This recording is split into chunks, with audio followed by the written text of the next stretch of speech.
So on a bus, I start actually pretty low on the guitar. The pickup notes are right down here at the bottom of the guitar range.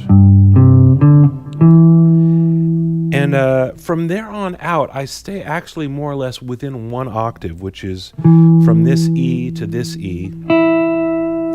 And that's a good meaty range for soloing. So the first half of this solo stays in that register.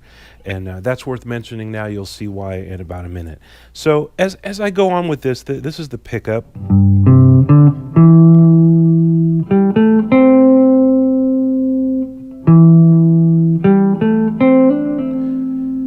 And what I want you to notice is actually I'm really focusing on chord tones in this etude.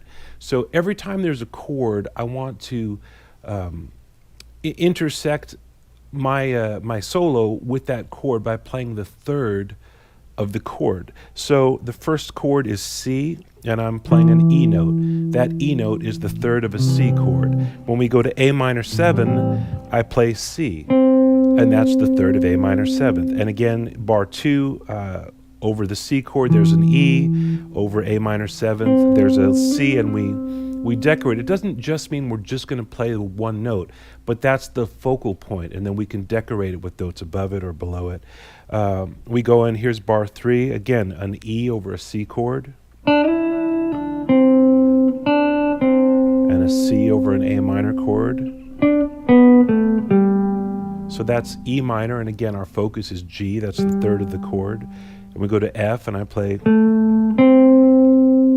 I'm starting with A, that's the third of an F chord. And you see, that's really the methodology here, where you look at the chord, you put the third over it, and then we're just going to decorate it by walking into it from above or below. So that's pretty much the front half of the solo. I'll start on the E minor with the pickup.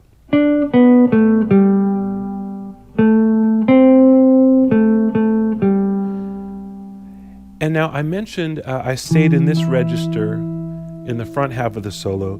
Now the second half of the solo is the same 5-bar chord progression. It goes again, C, A minor 7, back and forth.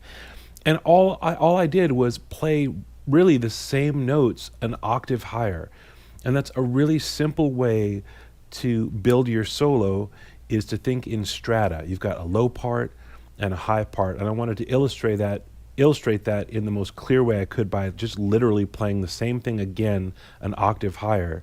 And I don't think it sounds like I'm just playing the same notes again. It actually sounds like I've built something, because you've sort of planted the seeds of these melody notes in the listener's ear, and now you're going to water the seeds and let them grow by playing them again an octave higher. So here's the pickups into bar 6. 4, 5.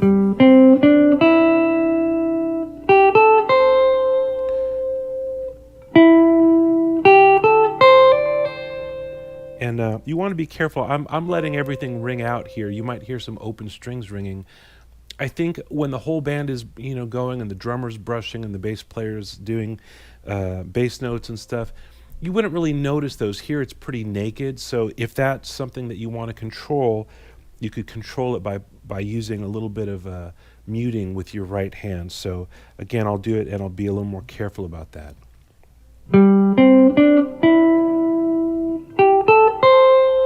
So I'm using, I don't know if you can really see, but I'm using this part of my thumb to just touch the strings that I'm not playing on.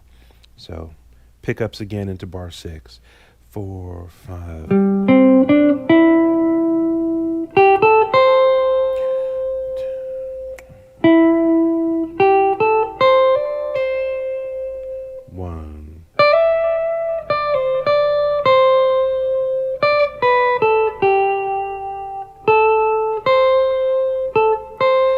And then this is bar 10. This is where it deviates from what we played before, because I want to wrap up the solo.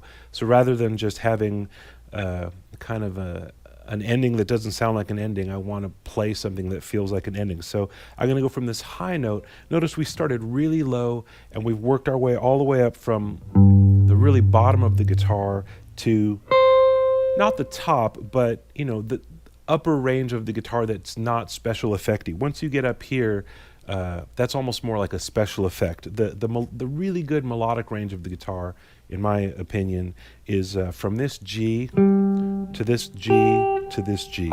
That's a 2-octave range. And so we're going to use mostly that register. So anyway, as I was saying, we're going to wrap up the solo. Once we've got to this peak here, we're just going to climb back down.